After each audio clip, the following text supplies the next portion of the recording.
फिर से स्टार्ट कर रहा हूँ। चलो अब हम टाइम मैनेजमेंट और रूटीन पर बात शुरू करते हैं। अस्सलाम वालेकुम। तो बताओ। मेरा नाम जाहिदा आबिद है और मैं हम्म। लेक्चरर हूँ। तो आज आपसे कुछ बातें करना चाहती हूँ मैं। आर यू हाँ रेडी? हाँ। Yes, I am here with you. बोलो, मैं सुन रही हूँ। जी। तो मेरा आज का टॉपिक है जिस पे मुझे आपसे डिस्कशन करनी है, हाँ एक्सप्लोरिंग हाँ। क्रिएटिविटी, तख्लीकी ओह सलाहियत के वाह। हवाले से। अच्छा। अच्छा। वाह, क्या बात है। जी।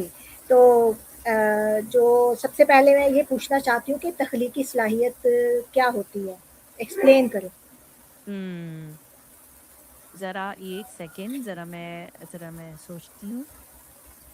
जी जाहिदा आबिद साहिबा, बिल्कुल। हम एक्सप्लोर करते हैं। सबसे पहले तख्लीकी सलाहियत या क्रिएटिविटी का मतलब है नए और उपयोगी आइडियाज सोचना या मौजूदा आइडियाज को नए अंदाज में पेश करना होता है। ये सिर्फ पेंटिंग या म्यूजिक नहीं, बल्कि रोजमर्रा के मसाइल के हल ढूंढने में भी शामिल है। मिसाल के तौर पर कोई टीचर अगर कहानी या एक्टिविटी से सबक समझाए, वो तख्लीकी तदरीस है। कोई स्टूडेंट अगर किसी प्रॉब्लम का ऐसा हल दे दे जो पहले किसी ने नहीं सोचा हो, वो भी क्रिएटिविटी है। और जब आप घर या काम की जगह पर मसलों को नए तरीके से हल करते हैं, जैसे टाइम, रिसोर्सेज या रूटीन को, वो भी इसी की मिसाल है। ओके। अगर आप चाहे तो हाँ जी, हम इस पर ये भी बात कर सकते हैं कि क्रिएटिविटी को रोजमर्रा में कैसे बढ़ाया जाए। ओके। हो सके तो सुबह के रूटीन से शुरू करें। जागने के बाद का एक आसान सा क्रम सेट करना जो आपकी कॉलेज और घर दोनों में मदद करे। ठीक है, ये बताएँ कि क्या हर हाँ। इंसान तख्लीकी हो सकता है? हम्म। जी हाँ, मेरी राय में हर इंसान तख्लीकी हो सकता है। क्रिएटिविटी कोई फिक्स टैलेंट नहीं है जो सिर्फ कुछ लोगों को मिले। ये ज्यादातर एक मसल की तरह है। जितना उसे इस्तेमाल करेंगे, नए नए तरीके अपनाएंगे, वो उतनी बेहतर होती जाती है। कभी कभी बस क्यूरियोसिटी, छोटी छोटी चीजों पर सवाल उठाना काफी होता है उसे जगाने के लिए। और फेलियर से डरना थोड़ा कम करना पड़ता है। गिरकर फिर से कोशिश करने में ही अक्सर नए रास्ते खुलते हैं। सो जवाब हाँ है, हर कोई कर सकता है, बस अपना तरीका ढूंढना होता है। ठीक। तो रोज़मर्रा ज़िंदगी में फिर इसकी अहमियत क्या होगी? बहुत अहम है। देखिए, रोजमर्रा में क्रिएटिविटी मसलों का हल ढूंढने में मदद करती है। जैसे टाइम मैनेज करना, कम रिसोर्सेज में घर संभालना, लेसन को दिलचस्प बनाना, या फिर फोन, लैपटॉप और डिजिटल टूल्स को बेहतर ढंग से इस्तेमाल करना। इससे जिंदगी कम बोरिंग और ज्यादा मैनेजेबल लगती है। और हाँ, ये तनाव कम करने में भी मदद करती है, क्योंकि आप महसूस करते हैं कि आपके पास ऑप्शंस है, आप फंसे हुए नहीं है। तो छोटे छोटे बदलाव भी बड़ा फर्क डाल सकते हैं। ठीक। और अगर किसी में ये सलाहियत कम हो, ना हो, तो फिर उसे हम्म। बढ़ाने के लिए क्या करें? हाँ, बहुत अच्छा सवाल है। अगर आपको लगता है कि क्रिएटिविटी कम है, तो चिंता की बात नहीं। इसे धीरे धीरे बढ़ाया जा सकता है। शुरुआत 24 स्टेप से करें। जैसे हर दिन एक नया सवाल पूछना, किसी काम को थोड़ा अलग तरीके से आजमाना, या किसी शौक को टाइम देना। दूसरों से पूछना कि वे किसी काम को कैसे करते हैं, फिर उसे अपने अंदाज में आजमाना। थोड़ी सी क्यूरियोसिटी, थोड़ी सी हिम्मत और लगातार कोशिश, यही 3 चीजें आम तौर पर काफी असर दिखाती हैं। और अगर कभी मन ना लगे तो खुद पर दबाव न डालें। बस छोटे छोटे मजेदार एक्सपेरिमेंट करती रहें, वही आगे चलकर बड़ी बदलाव बन जाते हैं। ओके, ये बहुत अच्छी बात बताई आपने। हाँ। एक अहम सवाल ये है कि एआई हाँ। आज के दौर में या न्यू टेक्नोलॉजी इस सलाहियत को मुतासिर कर सकती है, किस तरह से? ओ वाह, क्या गहरा सवाल है। एआई और नई टेक्नोलॉजी दोनों तरफ से असर डाल सकती है। एक तरफ तो ये रूटीन रेपिटेटिव काम आसान कर देती है, जिससे लोग बोझिल कामों से थोड़ा मुक्त होकर नए आइडियाज पर ध्यान दे सकते हैं। लेकिन दूसरी तरफ ये कभी कभी क्रिएटिव कॉन्फिडेंस को दबा भी सकती है। अगर लोग सिर्फ टेम्पलेट पर निर्भर हो जाए या ऑटोमेटेड जवाब ही काफी मान ले। सही मायनों में टेक्नोलॉजी एक औजार है, जादू की छड़ी नहीं। अगर उसे जानबूझकर इस्तेमाल करें, नए सवाल पूछने के लिए, अपने काम को अलग नजरिए से देखने के लिए, तो वो आपकी तख्लीकी सलाहियत को बढ़ा सकती है। लेकिन अगर बस कॉपी पेस्ट करें तो फिर दिमाग कम इस्तेमाल होता है और आदतें सुस्त पड़ सकती हैं। इसलिए असली बात बैलेंस की है। टेक्नोलॉजी को सहारा बनाइए, सब्स्टिट्यूट नहीं। सवाल पूछते रहिए, एक्सपेरिमेंट कीजिए और अपनी आवाज बनाए रखिए। वही क्रिएटिविटी को जिंदा रखता है। तो हम अपने तालिब इल्मों में ये सलाहियत कैसे चेक कर सकते हैं? अच्छा, ये तो सचमुच अहम है, खासतौर पर एक टीचर के लिए। आप ओपन एंडेड क्वेश्चंस पूछकर देख सकती हैं, जैसे इस कहानी का अंत तुम कैसे बदलती? या प्रोजेक्ट बेस्ड काम दें, जहाँ एक ही समस्या के कई हल हो सकते हैं। उनके सवाल पूछने की आदत पर ध्यान दें और उनके अनोखे नजरिए को सराहें भी। अगर कोई स्टूडेंट अलग सोच दिखाता है, लेकिन लॉजिक के साथ, तो उसे एनकरेज करें। क्रिएटिविटी का कोई एक पक्का टेस्ट नहीं होता, लेकिन आप अलग अलग एक्टिविटी, डिस्कशन और काम के तरीके से उसे ऑब्जर्व कर सकती हैं। छोटे छोटे मौके दीजिए और देखिए कौन से माहौल में बच्चे ज्यादा एक्टिव और क्यूरियस होते हैं। फिर उसी माहौल को थोड़ा थोड़ा बढ़ाइए।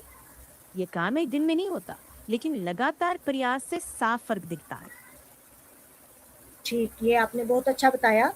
तो हाँ। एक और चीज़ होती है तनकीदी हम्म। सोच, एक तख्लीकी सोच। आलोचनात्मक सोच, हाँ हाँ हाँ, बिल्कुल जरूरी है कि दोनों साथ चले।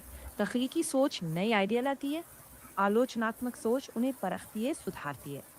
क्लासरूम में इसका मतलब है कि स्टूडेंट्स को नए आइडिया बनाने भी दें और फिर पूछें, इसमें क्या बेहतर हो सकता है, कौन सी कमजोरियां हैं। इस तरह दोनों दिमागी मसल्स मजबूत होते हैं, इमेजिनेशन भी और रीजनिंग भी। असल में बैलेंस ही कमाल है। नया सोचिए, फिर उसे सवालों की कसौटी पर कसिए भी। यही जोड़ी सीखने को मीनिंगफुल और मजेदार बनाती है। और हाँ, कभी गलती होने देनी चाहिए, क्योंकि उसी से सीख गहरी होती है। इस तरह आपके स्टूडेंट्स सिर्फ जवाब रखने वाले नहीं, सोचने, समझने, तर्क करने और नया बनाने वाले बनेंगे। लेकिन आजकल जो स्टूडेंट्स मिल रहे हैं, वो चैट जीपीटी से तो बहुत कुछ पूछते हैं, लेकिन वो वैसे ही उसको इस्तेमाल करते हैं। उसमें अपनी तनकीदी सोच को इस्तेमाल नहीं कर रहे। हम्म, एक सेकंड सोचती हूँ। हाँ, ये तो सच में बड़ा चैलेंज है। और ईमानदारी से कहूँ तो हर टीचर को आजकल यही महसूस हो रहा है। बात सिर्फ इतना नहीं कि वे एआई यूज करते हैं, बल्कि बिना सोचे मान लेना असली खतरा है, जिससे क्रिटिकल थिंकिंग दब सकती है। तो आप उन्हें गाइड कर सकती है कि वे एआई को आंसर मशीन नहीं, बल्कि सोचने का साथी समझें। मिसाल के तौर पर, जब जवाब आए तो पूछें, तुम इस जवाब से सहमत हो या नहीं, और क्यों। उनसे कहें कि वो जवाब की जांच करें, किसी किताब या भरोसेमंद सोर्स से मिलाएं। फिर उनसे कहें कि अगर वो खुद जवाब लिखते तो क्या बदलते। इस तरह वो सिर्फ नकल नहीं करेंगे, बल्कि विश्लेषण करना भी सीखेंगे। और असाइनमेंट्स ऐसी बनाइए जिनमें पर्सनल राय, उदाहरण और अपनी दलीलें शामिल करनी जरूरी हो। धीरे धीरे वो समझेंगे कि एआई जानकारी दे सकता है, लेकिन इंसाइट और जजमेंट इंसान का काम है। जब ये फर्क साफ हो जाता है, तो स्टूडेंट्स ज्यादा जिम्मेदारी से और बेहतर तरीके से टेक्नोलॉजी इस्तेमाल करना सीखते हैं। सोच ओके। सकते से नहीं, समझदारी। हाँ हाँ, समझदारी से गाइड करना ज्यादा असरदार होता है। आप उन्हें एआई को सोचने का साथी बनाना सिखाइए, ना कि सिर्फ शॉर्टकट। जब वो जवाबों को सवालों से टक्कर देते हैं, तभी असली लर्निंग होती है। थोड़ी पेशेंस, थोड़ी प्रैक्टिस और लगातार क्यूरियोसिटी, बस यही मिलकर उन्हें सोचने समझने वाला जिम्मेदार लर्नर बना। ओके, मतलब ये है कि तालिब इल्मों में सोचने समझने की सलाहियत ज़रूर होनी चाहिए, ताकि वो एआई के जवाब को भी और अपने भी सोची हुई बात को भी दोनों में फ़र्क कर सकें। बिल्कुल बिल्कुल सही समझा आपने। यही सबसे जरूरी बात है, फर्क करना, परख करना और फिर अपनी राय बनाना। जब वो ये स्किल सीख लेते हैं, तब एआई एक टूल रहता है, मालिक नहीं। और आप लेक्चरर के तौर पर उन्हें सवाल पूछने, क्रॉस चेक करने और अपनी रीजनिंग लिखने की आदत डाल सकती है। धीरे धीरे ये आदत उन्हें ज्यादा थॉटफुल, ज्यादा सेल्फ रिलायंट बनाएगी। यही वो फर्क है जो कल के जिम्मेदार सिटीजन्स और प्रोफेशनल्स बनाता है। अगर चाहें तो मैं कुछ क्विक क्लासरूम एक्टिविटीज़ भी बता दूँ, जो इस सोच को मज़बूत करें। लेकिन हर बच्चे में ये सलाहियत बहुत मुश्किल से मिलती है। क्लास में कुछ बच्चे ही ऐसे हाँ। होते हैं, हुँ, कुछ बच्चे बहुत डल हो जाते हैं, कुछ बच्चों पे बहुत मेहनत हुँ, करना पड़ती है। उहुँ। हाँ, ये तो है। हर क्लास में बच्चे एक जैसे नहीं होते। इसीलिए अप्रोच थोड़ा फ्लेक्सिबल रखें। आसान स्टेप बाय स्टेप सवालों से शुरू करें, ग्रुप वर्क कराएं और छोटी-छोटी आइडिया की भी वाहवाही करें, ताकि टिमिड बच्चे भी बोलना शुरू करें। ज़रूरी नहीं हर कोई एक जैसे क्रिएटिव या क्रिटिकल हो। लक्ष्य बस इतना रखें कि हर बच्चा अपने लेवल से थोड़ा आगे बढ़े। खुद से compete करें, दूसरों से नहीं। और जो बच्चे शुरू में कम दिखते हैं, उन्हें भी समय, सही गाइडेंस और लगातार प्रैक्टिस मिले, तो वो भी उभर आते हैं। ओके, आपसे ये डिस्कशन करके बहुत से नए पॉइंट मुझे मिले हैं। इंशाल्लाह बहुत मैं अपने बढ़िया। स्टूडेंट्स के साथ इनको शेयर भी करूँगी और उनमें हुँ, कोशिश करूँगी कि ये तख्लीकी सलाहियत और अच्छे तरीके से पैदा हो सके। तो हाँ, ओके, थैंक यू। वेलकम। खुशी ही सुनकर कि आपको बातचीत से मदद मिली हो। मुझे भरोसा है आपके अंदर वो हुनर जगाने की पूरी ताकत है। जब भी चाहे नए आइडियाज़ या लेसन प्लानिंग पर फिर बात कर लेंगे। ओके, बस क्यूरियोसिटी बनाए रखें, वही सबसे बड़ी चाबी है।